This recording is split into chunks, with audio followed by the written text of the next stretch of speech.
believe, in the history of this country. Clap for that. It is my esteemed pleasure to introduce Mr. and Mrs. Donald Trump.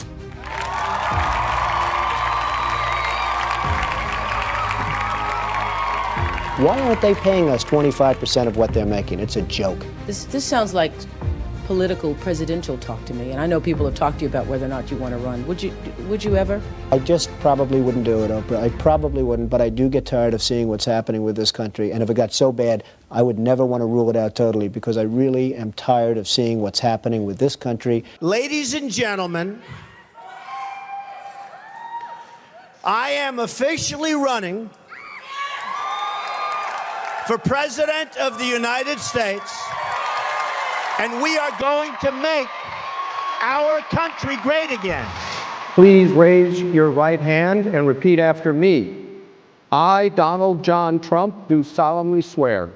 I, Donald John Trump, do solemnly swear That I will faithfully execute. that I will faithfully execute The office of President of the United States. the office of President of the United States, And will, to the best of my ability, and will, to the best of my ability, preserve, protect, and defend preserve, protect, and defend the Constitution of the United States. the Constitution of the United States. So help me God. So help me God. Congratulations, Mr. President.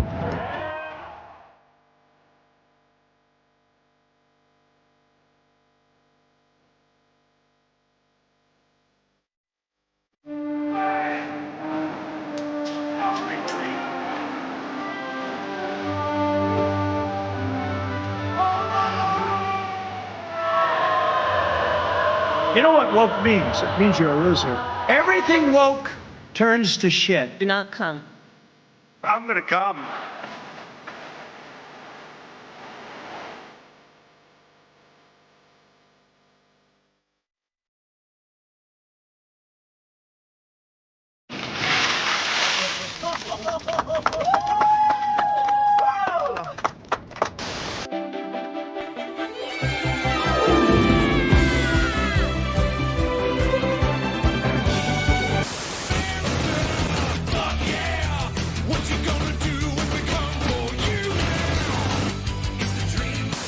Excuse me, where's the lobby? Down the hall and to the left. Thanks. Booster now hovering as it aligns with the tower for catch. Booster coming in. As I fight through the battle with the party of death, I take a look at our right and realize they're barely left. Can we get serious now? Over the course of your life, you will find that things are not always fair. You will find that things happen to you that you do not deserve and that are not always warranted. But you have to put your head down and fight, fight, fight. Never, ever, ever give up. Don't give in, don't back down, and never stop doing what you know is right. Because this moment is your moment, it belongs to you. America has always been the land of dreams because America is a nation of true believers. And it's why we proudly proclaim that we are one nation under God. The story of America is the story of an adventure that began with deep faith, big dreams, and humble beginnings. And we are going to make our country great again.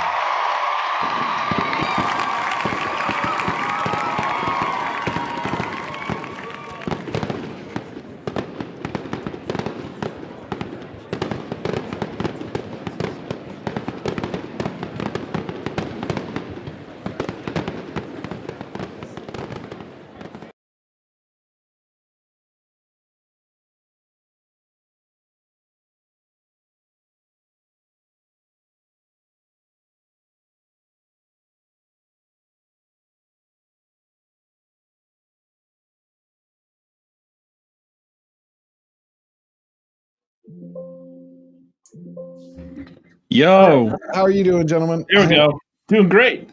Yeah, I was muted. I've It done that is. like 5 times. Yeah, You that's boomer. the time. Usually my fault, so you know. It's a good way to start. It was welcome everyone to FAFO where the truth has teeth, and it's July 8th, 2025, in the year of our Lord. Yes, the sound is on, and my name is George Molo. It's my birthday, and what a great way to celebrate with two classy gentlemen. How are you doing? I thought it was your birthday Sunday. Sunday was the birthday stream. Oh, I see. Today is my actual birthday. That's why I was like, I get to spend it with y'all. This is awesome. So that means we get to sing happy birthday to you again. No, not necessary. Not necessary. Not necessary. Already got a super chat from Eric K. Happy birthday, my friend. Thank you. I was about to say happy birthday to you. Thank you. You can tell it's been a crazy day. We had a lot of news. I was just right before we started. You know the case with Jose Ibarra and Lincoln Riley? They were saying it looks like he's going to get a fresh trial because his lawyer was saying that he suffered from congenital deficiency. I was like, okay. Congenital deficiency? Yep. It says his convictions included malice murder, felony murder, kidnapping with bodily injury, aggravated assault with intent to rape, aggravated battery. And it says, however, Ibarra's defense team has now appealed his conviction on the grounds that he suffers from a congenital deficiency that affected his decision-making at the time of the murder. That sounds like the next thing they're going to put on the LGBTQ flag. It's like, wow. Oh, wait a minute. They made a motion. It wasn't granted, was it? It says our client suffering the deficiency. The client is incapable of preparing a defense and standing trial. Nope, they filed a motion. All right. Horrible. See, I hate that when they do that. The big headlines, Ibarra's going to go free, and then you read it.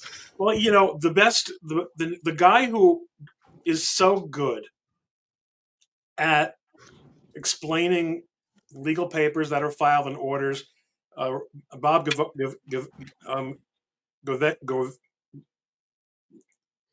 Govera. He's so good. I all of a sudden can't pronounce his name, but he's great at it. But he also he sometimes gives the impression like Supreme Court. What is it? District judge slammed, and I think it's going to be an appeal decision, and it's something that the Trump slammed in Trump filing. Right? Fine. I mean, both parties do tend to slam things when they're advocating, but journalists shouldn't do that. But everything is about getting those eyeballs. It is. It used to be at least you would get the headline. You'd get a crazy headline like that to draw you in, but at least the first line, the second would tell you. Now you got to go all the way to the bottom. But when you're talking about, funny that you're talking about judges. I thought after the Supreme Court came out with that decision, which as a layman, I read it with everybody else, like a victory for the Trump administration, a victory for the presidency, that there would be no more nationwide injunctions. But then it's started again. Well, they're finding little angles that were not necessarily technically covered by the court, but it's very obvious what's going on, and so far, so good. Okay. Because I saw Margot Cleveland. She's been writing up a storm. Yeah. She's on top of all this stuff. So it's as long as she's out there, we know it's going to be okay. Do you think it's going to Supreme Court ruling as big as it sounds? The Supreme Court one that just came out? The one that came out today on the on the restructuring of government, the one that even Sotomayor joined. Yeah. Right.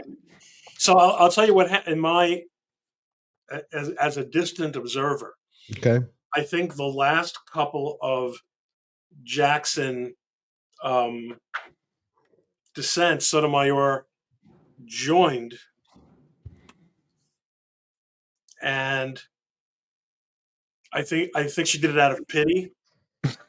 I don't want to leave Jackson by herself. She's kind of new here. I want, and I think she just ran out of patience. I mean, this woman is just absolutely lost all credibility. I mean, when you had one of the justices, it felt like in that last ruling about the injunctions, where you had Amy Coney Barrett, Justice Barrett was almost dressing her down, like giving her an education, like you didn't pay attention to the law. I was like, wow.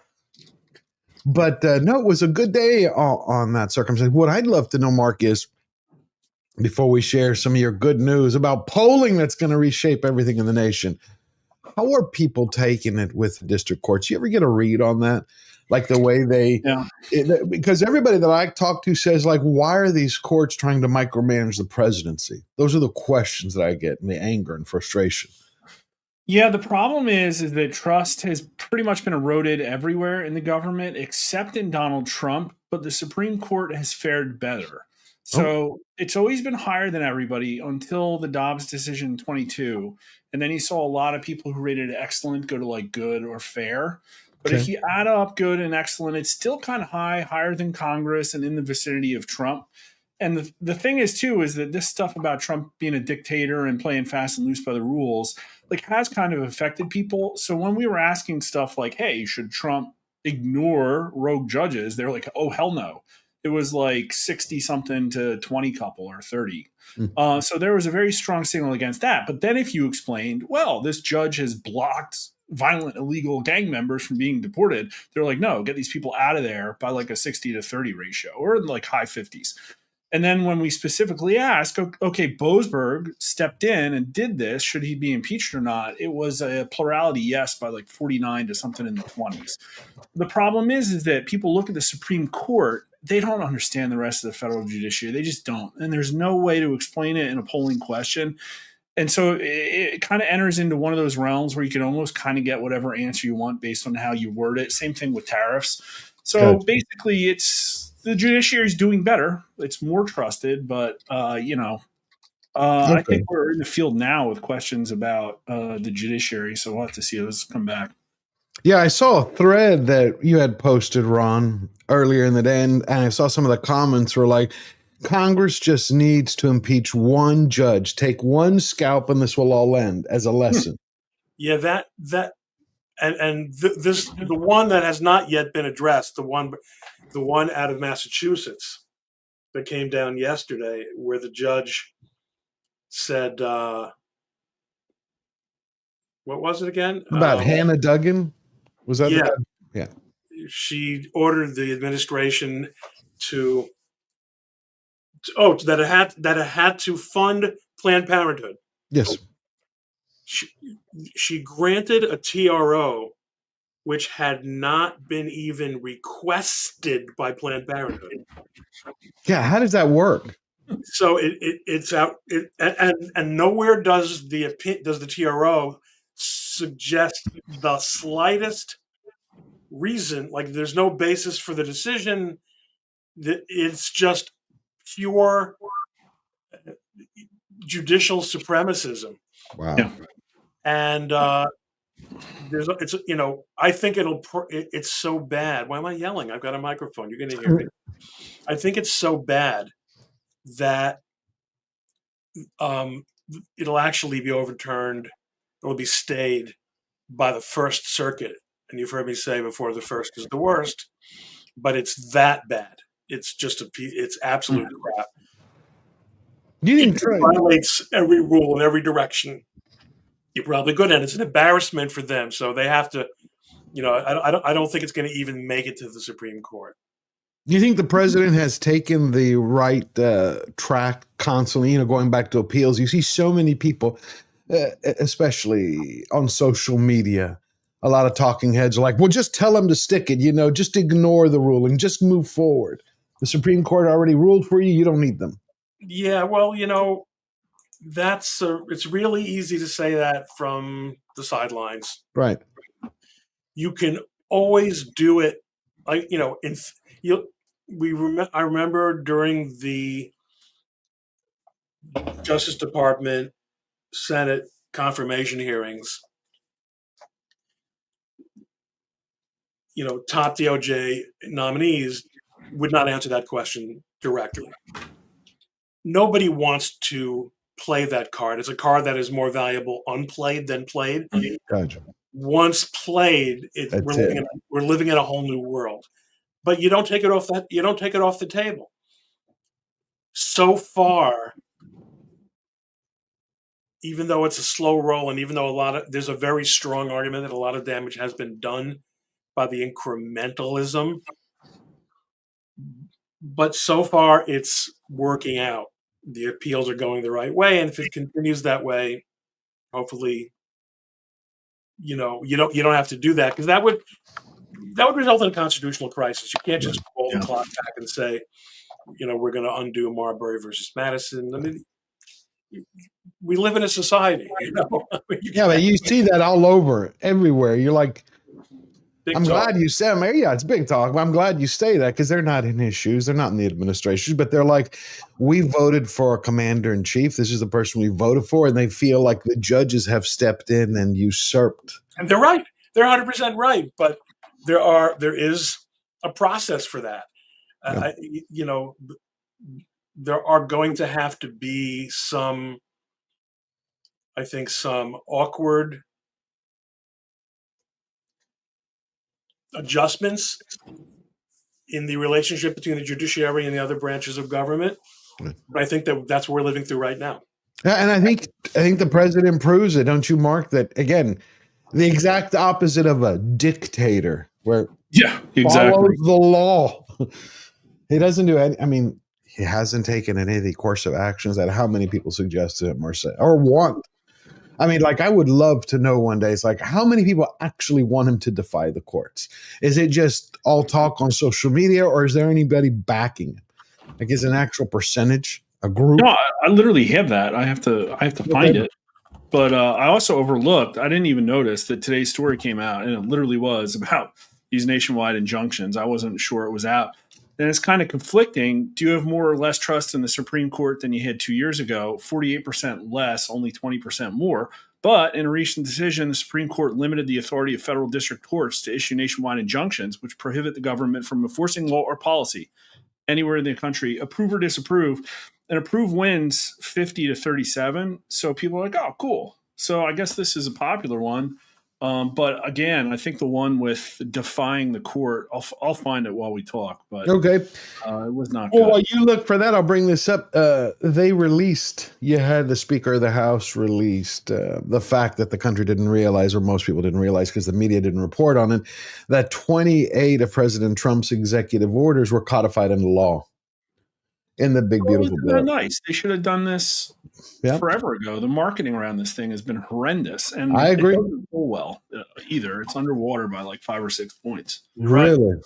That's a good point. They haven't marketed at all. I mean, look at just what they took, because you hear it again all the time. Why didn't they get President Trump's executive orders? Why didn't they codify them? Why is it in the bill? Well, they actually are. 28 of them. And they're working on doing the rest. So it's from securing our borders, number one, declaring a national emergency at the southern border of the United States, protecting the American people against invasion, ending taxpayer subsidization of open borders, keeping Americans safe in aviation, protecting America's bank account against fraud, waste, and abuse, implementing the president's DOGE cost efficiency initiative, big one, Iron Dome for America, unleashing American drone dominance, restoring America's maritime dominance, unleashing American energy, and it goes on. I think it's perfect, but they just have botched the job in letting people know. It's really come down to a lot of decent people on social media who've been plugging away and saying, like, hey, take a look at the bill. This is on page 20. They compile lists together to show everyone. Yeah, I mean, he got it signed. It hasn't changed his numbers at all. Republicans can't even agree whether it increases or decreases the deficit. I mean, it's just complete. And again, he tries to paint it as victory, but at the end of the day, nobody's going to even remember what it does. And it's like, oh, you didn't have a super huge tax cut. People are like, okay, well, it hasn't changed my. Yeah, I found the numbers. Should President Trump just ignore federal court injunctions he believes are unconstitutional? 60% no, 27% yes. And Republicans were split 41-40. Wow. And then is the current conflict between Trump and federal judges a constitutional crisis? 57% yes, 28% no. And this was back in the middle of March, like right when a lot of this stuff was going on. Heating up. So there are, I didn't think there was a big group at all. 27%. It's not really. I mean, it's. No, it's not zero. Yeah, I thought it was less than that. I'm surprised. Yeah. I thought it was just a lot of hot air, on social media, but I guess not. That's pretty interesting. My complaint was always, I don't think I got you an opportunity to ask you this, Ron. I heard a lot of people allude to it. I think maybe Mike Davis or whatever. But my question was always, well, aren't there things that Congress can do short of an impeachment, understanding that by a simple majority, it basically is supposed to be able to control these courts? And people are like, oh, we can't get rid of these people. But I thought I read something that these people can be reassigned. So you take the bad ones, you put them on stamp licking duty, or you flood one of the courts. Yeah, you could do that. It's just, it is awkward. Yeah. But you can do it. The problem is Congress is the really, I suppose the way Congress could do it, now that I think about it, is to appoint a commission. I don't know, because there is generally this idea that the Supreme Court, that the Supreme Court manages the court system. That's what most, yeah. And Congress can and does establish what the jurisdiction of the various courts can be. But to micromanage, which is kind of what we're talking about here, at the personnel level, I'm not saying that I don't think it's prohibited under Article 3, because I think, as Mark is pointing out, implicit in Mark's suggestion here is we're not talking about firing anyone. They just don't get to do any cases. Or you put them on KP. They have to hear rush. Yeah.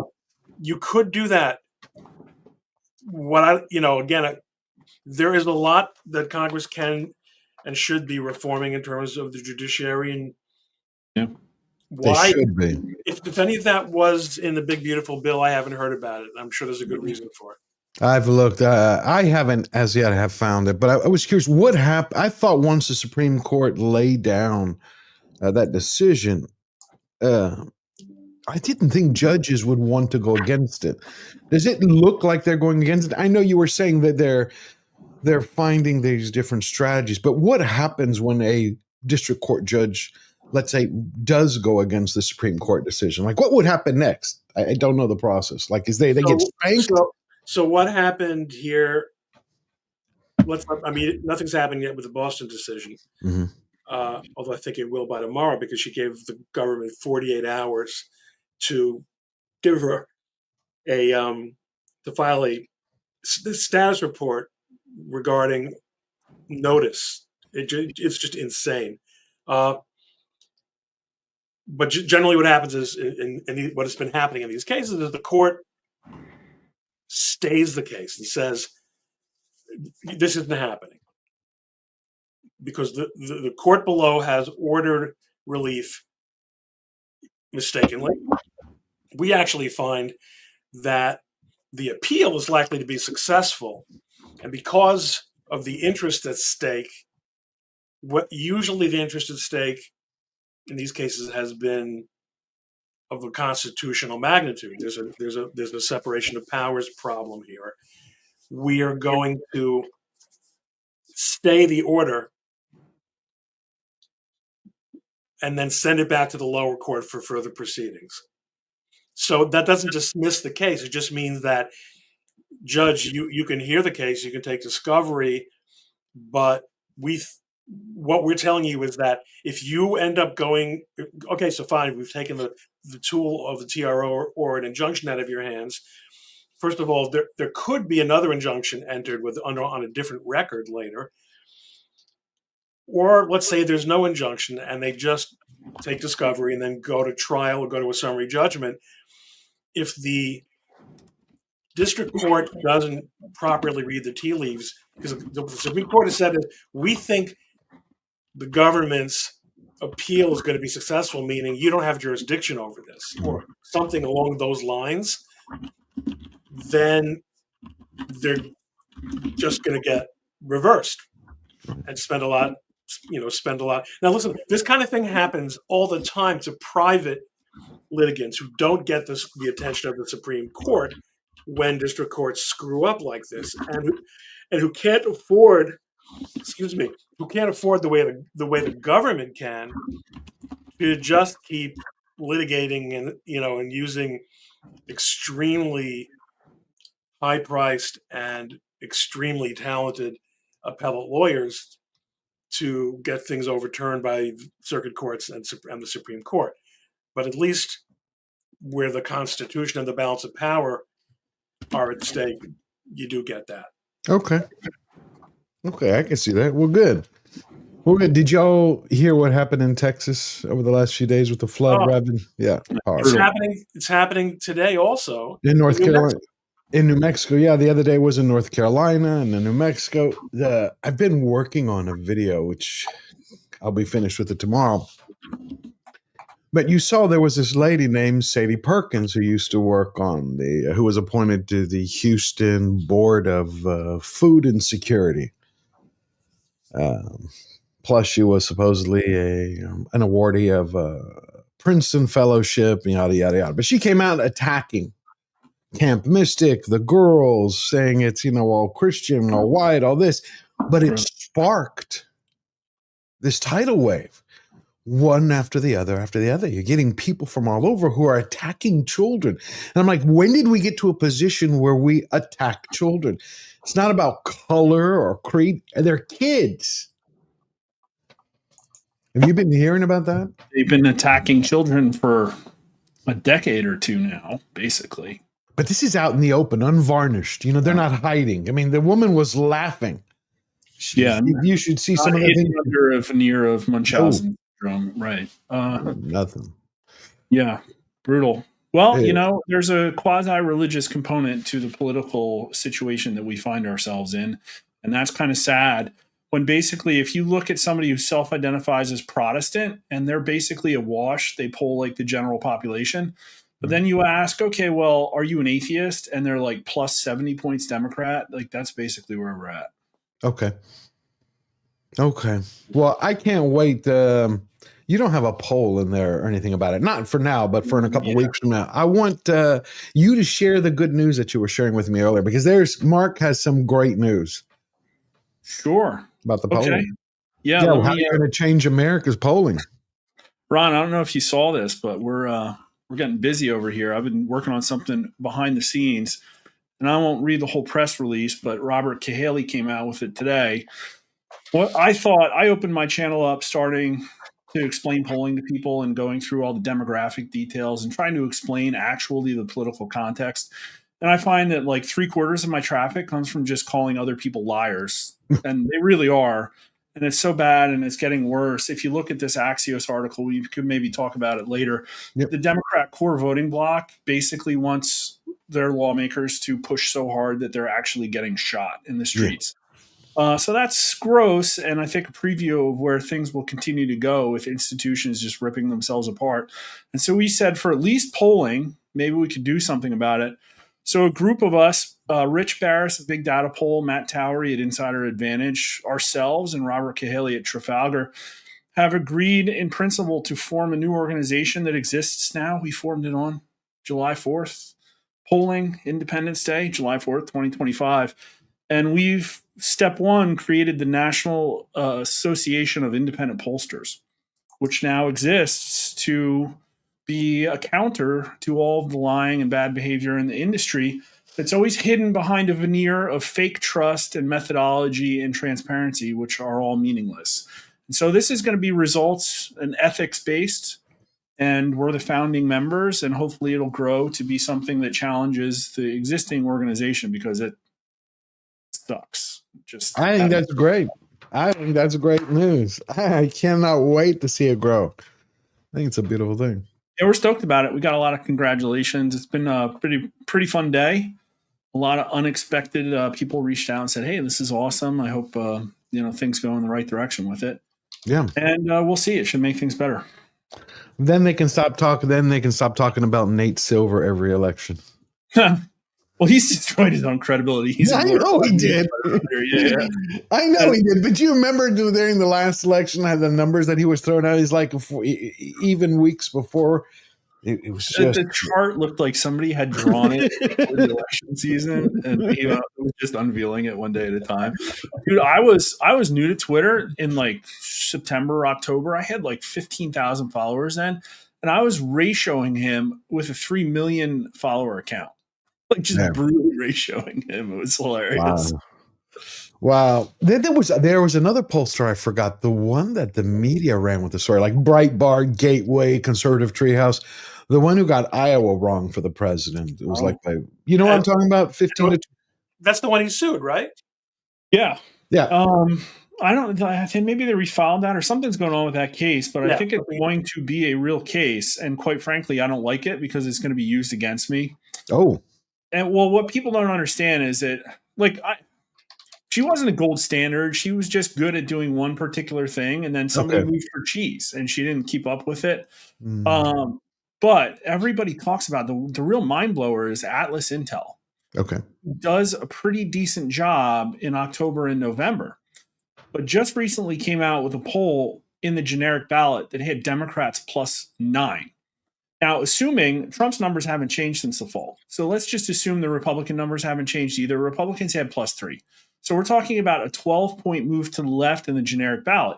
You would see things. You would see people throwing tomatoes at Republicans on the street. You would see stickers popping up and chants at stadiums like we saw with Joe Biden when the country moved that left. So they didn't. But here's the wild thing. That poll that Atlas Intel put out was a 3,500 sample and a margin of error of less than 2 points. Jay Ann Seltzer was only like a 700 or 800 person poll. It had a really wide margin of error. Atlas Intel just missed, in my opinion, 5 times outside the true answer when she only missed by like 4x. And so that's what's kind of wild is that this is the stuff we continue to see in the industry from people who are ostensibly good pollsters and who go around telling everybody that they're most accurate, and they're painting a completely false picture of what Trump's support, Republican support is. There's no way that Democrats are up +9 right now. Maybe the Republicans are only up 1 or something, but. Right, because I remember what you told Benny Johnson a week ago, where you said it looks like if the president continues going on this trajectory, he's going to surpass Chicago Jesus. He's going to pass Obama. I was supposed to update that today, and I didn't. So because I was excited. I mean, I was showing it. I was like, "Wow, look at this." Well, I was trying to see if it would happen by July 4th, and it didn't by just a little bit because Trump was up like +5, and then it got down to like +2. But yeah, you guys talk amongst yourselves, and maybe we can break some news. All right. Well, Ron, there's a question for you in the chat, and it's happened before. We have lawyer Ron Coleman. When is the DOJ going to finally go after Act Blue? The amount of fraud is sickening. September 7th. When? Okay, I mean, look, let's talk big picture. When are they going to arrest? When are they going to indict? First of all, no one's really noticing that they're doing massive arrests, indictments of child traffickers, of the real people who are real. Everyone is so freaking obsessed with Epstein. Epstein all day long. Who is dead. Meanwhile, these child traffickers who are working the borders, or who were until fairly recently, right now, are being rounded up in a way that the Biden administration did not do. But in terms of the elite, the people who really need to be arrested,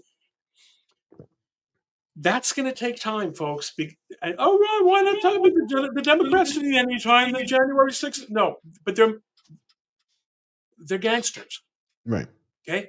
We're not gangsters. And I'm not saying, let's be better than them. I do think we should be better than them, but that's not why I'm saying let's not be gangsters. I'm saying these have to stick. These have to stick. We don't have an entire district, federal district, and circuit that will sign off on whatever we do the way the Democrats did with January 6th. There are going to be indictments. They're going to and arrests and trials of these scumbags. They're proceeding very carefully. I like to think they're looking at where they might bring some of these actions other than the district court for the District of Columbia, the federal district court for the District of Columbia. If there's any way to get them out of there, I would hope that they would employ that. but these are, they have to first cut away all the Detritus, all the like all the thicket of crap that has been piled up on top of these cases by the people who themselves are supposed to be law enforcement. So it's a complicated process, and there's a lot of this reporting has already been done by a lot of really great independent journalists. But for purposes of of the real deal, of the real, there's going to be, I guarantee it. Not that my guarantee is worth anything, but I do really believe that there's going to be real action. It's going to involve. I mean, today there was an announcement that they are investigating Brennan, I believe. I mean, that process. Yeah, they started with Brennan. Oh, cool. Oh, yeah, big time. He's not happy. He's not happy. You know who I love is what Harmeet Dillon has been doing. Well, I mean, come on. I adore her. She only works the civil rights angle. I know. But she's working it great. And here's the thing, when she's someone who has been extremely active on social media for many, many years. And she knows how to use social media as a political tool in a way that very few people at her level in government have ever done, other than Donald Trump himself. And even then, he uses it kind of in a retarded way. I mean, I think he's brilliant in his own way. It's a chaotic genius, let's just say. Genius, yeah. I would say chaotic genius. That's good. But Harmeet has been tracking, it looks like she's tracking down the funding for a lot of anti-Semitism that's existing on campus. It's coming from foreign sources. What people have to understand, I mean, look, some people wonder, why is there so much attention to anti-Semitism? First of all, if we were talking about outright racist agitation and bias on campuses, no one would have the slightest question that would be something that our Justice Department should be going after. Also, anti-Asian bias in the university systems, which has been absolutely ignored by law enforcement for a very long time. And gosh, Harmeet herself is Asian, right? But anyone interested in civil rights has known about this. It's been just not only ignored, but really winked at by civil rights enforcement. So, but also, this is not just about the Jews or about the Asians. These actors, many of them are literally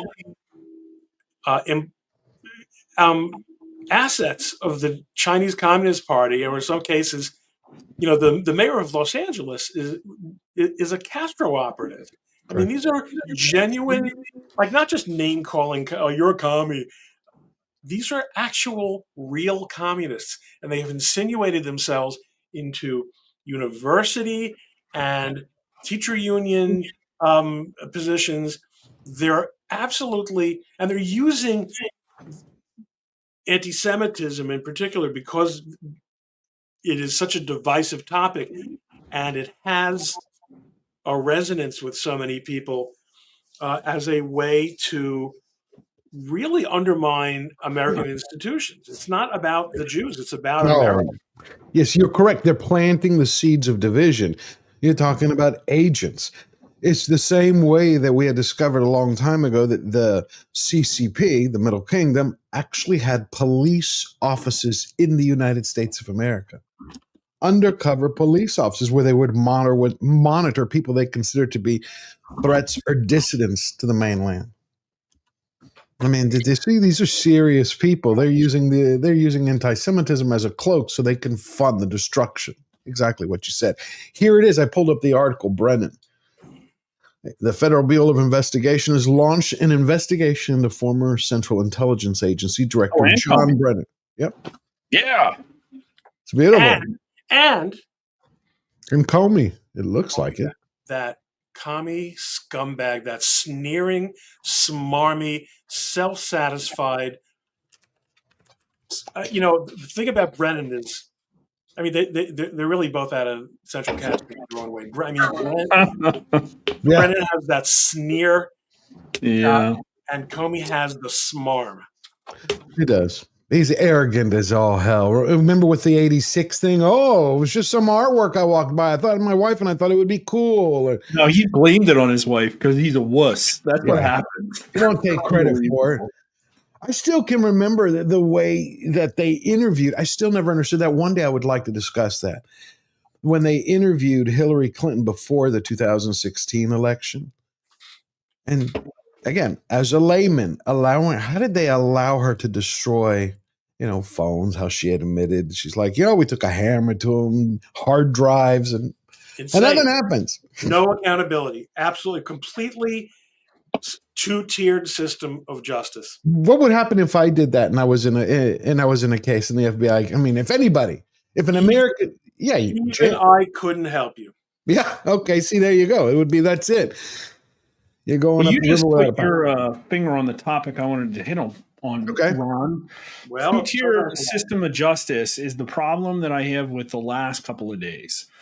And so the thing about Epstein, and I don't know if you get to talk to the people in the administration, but this would be my advice to them. I don't. Is that people are okay with waiting, but you have to set the expectations.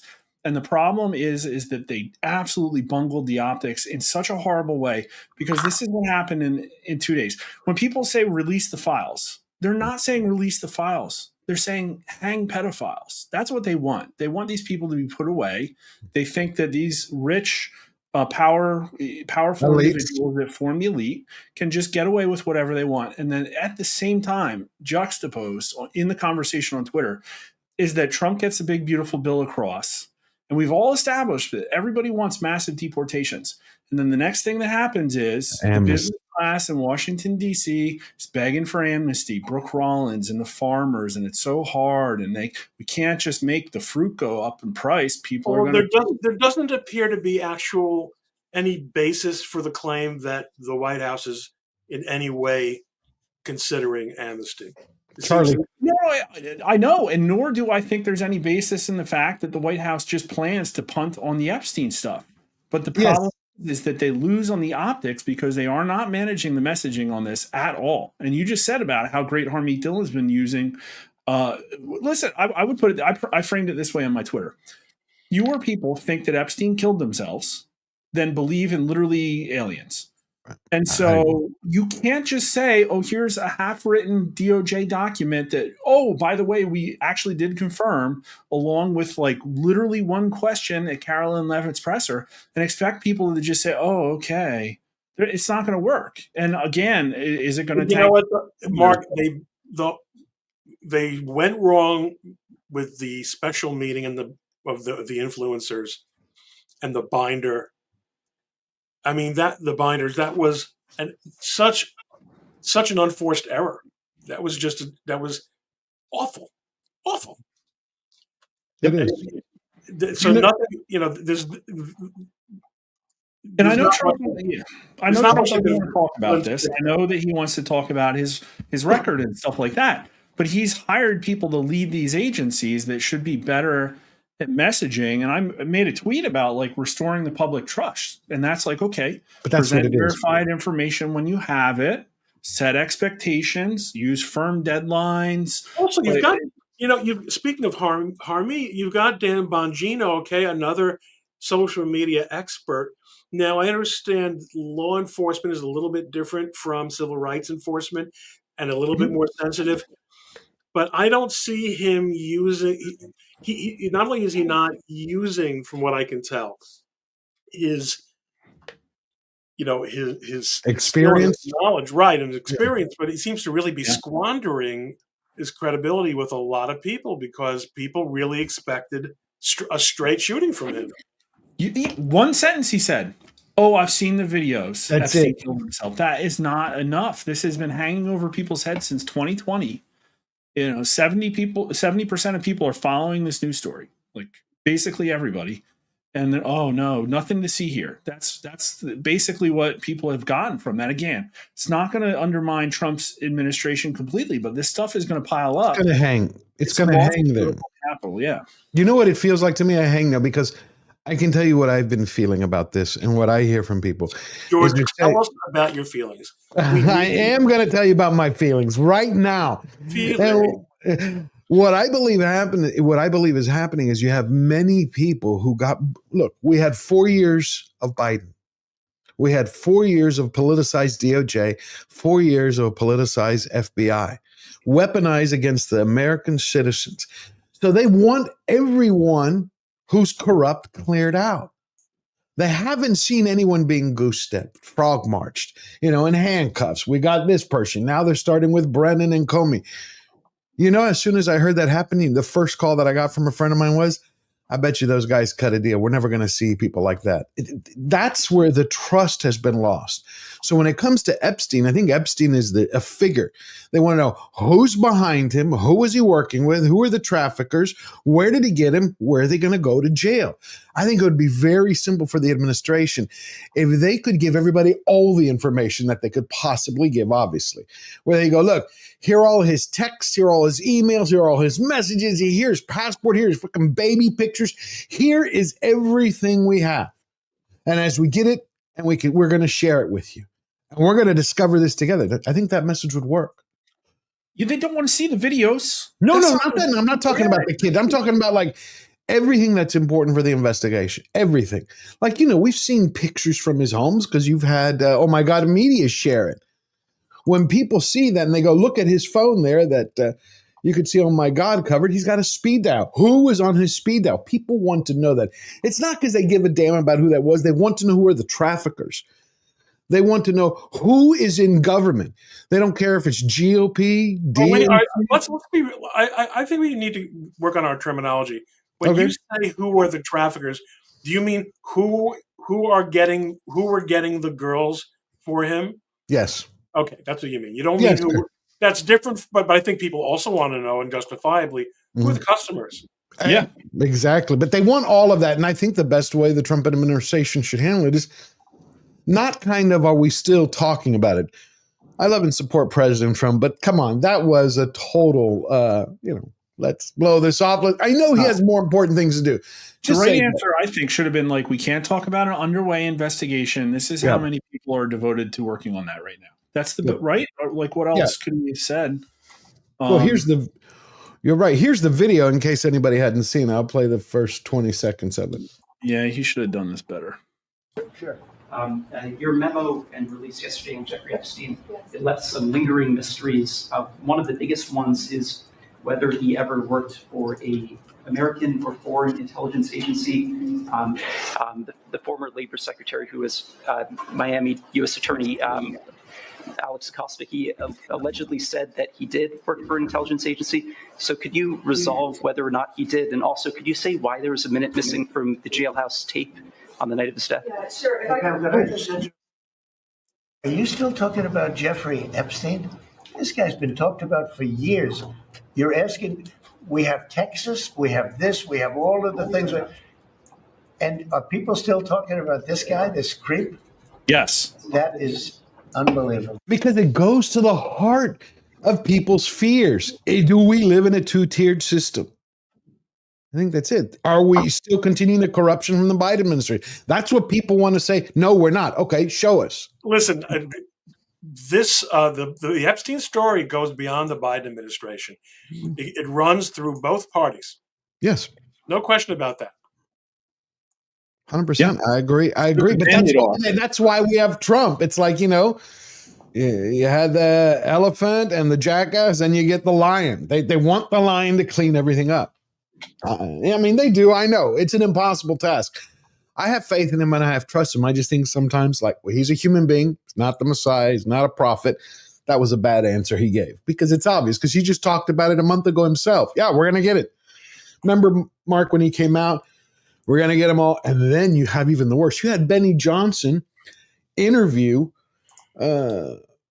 Kash Patel multiple times. I pulled this one video up from, here it is, pulled this one video up from 2023. Completely different Cash Patel. You say that the FBI has Epstein's list. They're sitting on it. That doesn't seem like something you should do. You're protecting the world's foremost predator. That seems like an evil thing to do, regardless of who may be embarrassed in the release of that list. Why is the FBI protecting the greatest pederast, the largest scale pederast in human history? Simple, because of who's on that list. That's it. Yeah. Now all of a sudden it's what list? This is the simple math. Just keep in mind, Cash, when Cash answered that question, he didn't actually know that there was something called a list. I don't think there is a list. Okay. I don't think there is. If you're in the business that Epstein was in, you don't keep a list.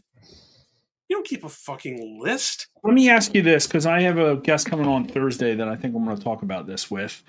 What do they have? Do they have victims that are alive who ostensibly somewhere have signed sworn depositions or who have provided evidence to people or have names on documents that I have the impression that the thing they have the most of is films, videos that nobody should look at. No, I agree. The children, yeah.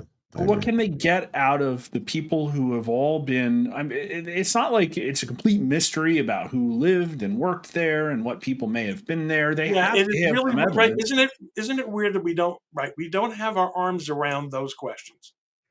You're 100% right. Like why? So the list is a complete fabrication, a complete euphemism again for what I think is we want powerful people arrested. And it's like, okay, if you have a federal bureau of investigation, where's the investigation? And right now, I don't think it's been confirmed that they're even doing one, are they? Right. That's what I feel. That's what I fear. That's what I fear. I think they just want, I'm getting the feeling that either they're sidelining this because they have something bigger or they're sidelining it because they want to get it the hell out of the way. They just don't want to deal with it anymore. Well, I made a tweet earlier today that I got a lot of pushback on, and that's okay. To me, that's how to do it, is to actually get people discussing things. And I could maybe at the end of the day I'm wrong. I said the idea that people are condemning Pam Bondi despite over Epstein, when there's so much that's going on, there's so much that she's handling in terms of litigation in the Supreme Court and all the lawfare stuff, I think it's utterly ridiculous. Yeah. And people killed me because, I mean, look, it's a retarded take that a lot of people responded with. It's a retarded take to say, "Oh, so you're protecting pedophiles." I didn't say that at all. I don't think it's a bad take. I think you're right. I think Trump should be mad at her messaging. Is what I the messaging. So we agree that the messaging is bad, but having said that, I do think we have to admit that. So one of the things that I think was a very compelling response that a lot of people had to me, besides the stupid ones, was just like in that video you just showed. This team campaigned on dealing with this. Correct. And if they didn't know if they had no idea what was really in the file, then they probably should have shut up. And now they're paying, if they're angry because everyone is speculating about stuff they didn't know about, so did they. Correct. They could make this all go away with one statement. The FBI has allocated X number of officials to investigate what's going on, and the investigation's been underway for 2 months, and blah, blah, blah. And the whole thing would go away. It would.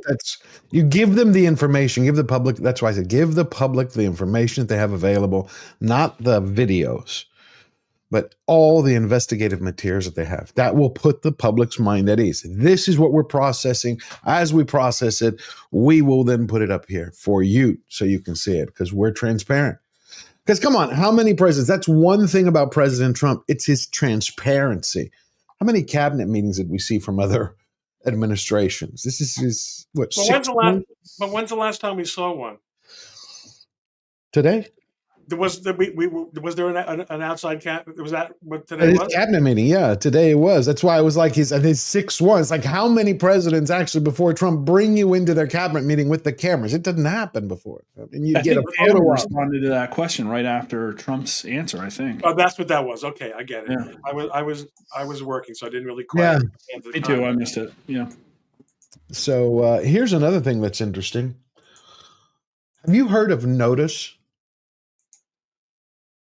The magazine Notice, which was originally started by someone from the Associated Press many, many, many years ago. No. Okay, so Notice put this out yesterday. Not yesterday, 2 days ago. Nope, sorry, that's the wrong one. I gave you the welcome to Notice. That was the wrong one. Here it is. What happened was after USAID was shut down, a lot of them have gotten together. Hold on. Get this together here. They're getting together and they're starting an insurgency. A literal. Oh, I saw that. Yeah. No, I did not. Well, you're going to see it. It's sweet. They're it's so full of insane. themselves. They believe they can take down President Trump, saying that they're going to use the same tactics, the same asymmetrical warfare tactics that they use to destabilize other countries around the world. They're going to now use them against the President of the United States and his administration. Well, some of the stuff works. That mass formation stuff that they leaned heavily on in 2020 was very effective. Trying to hold on. Where it is? Notice. Trump is. Oh, I mean, they are. It's like they're.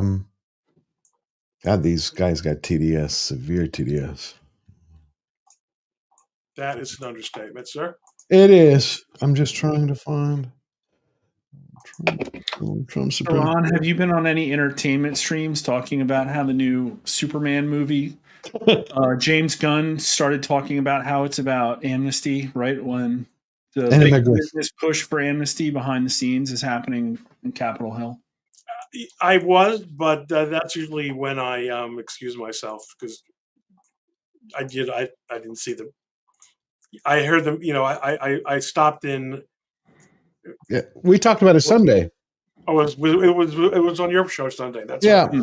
Yeah, and I think that's when I said, "Okay, guys, it's been great. Happy birthday, George."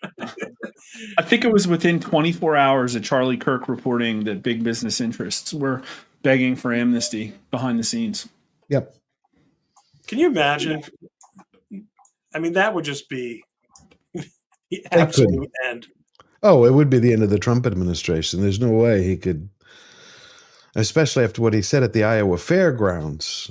It's true, though. I have a contact down there who knows, literally told me that this is happening. There are people right now working on a bipartisan agreement on immigration that includes a lot of things that Trump people wouldn't like, but it also gets Trump some things he wants. The problem is that he loses his base, no? Wouldn't your numbers show he'd lose his base or at least cut it in half? Well, it's one of those things like the big, beautiful bill where everybody's going to grumble and it's not going to Yeah, but not on this. Not on deportation, not on amnesty. No, it would be Reagan again with amnesty. It'd be the whole thing. We learned that lesson. It was a terrible idea.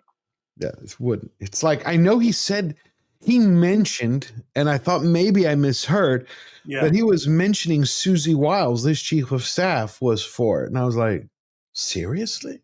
Now, I don't know. I wasn't told what specific terms, but I was given the impression that would be things like, okay, well, anybody who's here under X amount and is, working legally, hasn't committed any criminals, they're fine. But then we're going to get E-Verify. We're going to bust down on some business. Like there's going to be a give and take.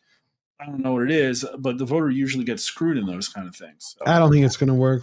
I have heard people who have been stating the fact that maybe this is not an amnesty. It's going to be a way for him to legally reorganize and help farming, because you can't have, like, the deportation levels now that they're going to be hitting with Coleman. If we actually hit 7,000 to 10,000 a day, you're going to start hitting the hotels, the restaurants, and the farms. And you don't want them crashing. You need to give them time in order to bring in American workers. Now, if that's the case, I could go, cool, you need 6 months. for a transitory period, I understand that. But if this goes to amnesty, I agree with Ron 100%. I think MAGA would buck and run. I'm fine with my fruit paying. I would vote. Yeah, I don't think, because I think a lot of people remember how many. I don't know what numbers you have, but I don't know how many people weren't GOP who joined MAGA, who voted Trump. Who just voted for that, just to clean up the 20 million. No, it's like 25-30%. I'm just saying, like, yeah, and mass deportations is still a 2-to-1 issue. The thing is that if this deal happens, it's one of those things where it's like Congress came together, so people are like automatically it's a Congress thing. Then Trump's going to pile behind it, pick the best things, try and call it a win. Then there's going to be a lot of confusion, and at the end of the day, nobody's really going to know anything. And it's not going to be Trump just completely flipped on deportations, because there's going to be all this stuff in there that looks strong on deportation.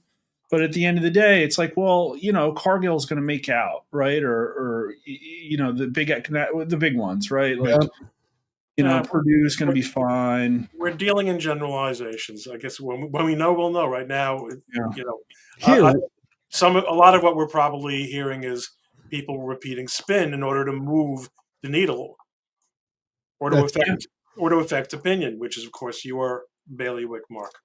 Here we go. We have the video from the AG secretary. Let me load it up. This is what she said this afternoon. Oh, no. Yeah, I know. Because we have to deal in facts. There will be no amnesty. The mass deportations continue, but in a strategic way, and we move the workforce towards automation and 100%. See, that strategic way, just I don't know why. It's because we've been burned so much. It just feels bad, but I'm patient. America use strategery. Strategery. Oh my God, we're going to Bush news. With 34 million people, able-bodied adults on Medicaid, we should be able to do that fairly quickly. Thank you. There will be no. See, that makes sense to me. Again, that's what I expected her to say, though. She was probably smacked on the wrist and said, "I don't care what you say. Go out there and say no amnesty." And so I don't know if that changes what happens behind the scenes, though. I really don't know. It's dangerous. Dangerous. Okay, here we go. Our last article before we start winding up. There it is. This is the Notice article. So what they showed, Ron, and I've been dying to ask both of you. So it goes, Trump fired him. Now they're plotting to stop him. These former federal employees are actively coming out, and they're stating how they're forming an opposition to him. They're not stating it to do it politically, to destabilize him. Is that not in any way? I know treason is during a time of war. I don't know what would be the equivalent of it, and not in a time of war. Mutiny. No. They're former employees. They're former federal employees, and they stated in the article that it would have been better if they had given them jelly beans and let them play solitaire for the next 4 years instead of firing them, because their primary job is to help foreign countries to either help them with charitable goods or to destabilize them. And so he goes, now we've all are getting together to use our skills to go after the administration, bring down the government. I'm sure it makes them feel very important to get quoted in an article. Okay. Saying something like, I mean, there are criminal aspects of it. What is it again? They call them subvert. What is it? I forgot the term. It's not treason. It's not espionage. It is something subversion or subversive. I lost it. Someone's going to write it. Not a problem. Not treason. Okay, it's not treason. Sedition. There you go. Sedition. Thank you, What Dar. I can tell you is that the word notice does not appear on Reddit/politics or Fed News. So whatever it is, it can't be very big. Guy, I mean, I think that this is being. It's a great story. It's a great story, but tempest in a teacup. It's people who very much want to feel that they're still big boys and that they're going to have an influence on world affairs. Gotcha. I don't really think there's any there and there. Okay. By the way, I also don't doubt that some of these people are such scumbags that have given the slightest opportunity to harm the. Keep in mind that what they're saying is an admission that they are contemptuous of their fellow countrymen, of democracy, itself for deciding wrong. I went to DC recently, and my take was that it reeks not of corruption, although I'm sure there's plenty, but that it reeks of narcissism. And I think that this is confirmation. Is this what you have here? You want me to load up at the bottom of the page? Oh, no, it is right where. Let me find it. Did I move? Here. I did it. I looked, and Trump has not yet passed Obama's first term net approval because of this little local downswing we have. Okay. The second it goes upswing, it's going to pass. I was hoping it would be July 4th, but it's not. Coming soon, though. Barack Obama politics, Jesus. Yeah, Chicago Jesus will be surpassed. And, you know, the Democrats are going to have a fit and then a field day. On that note, I got to go kick off my street. Okay, no problem. We're wrapping up here. Thank you, Mark. Good seeing you, Mark.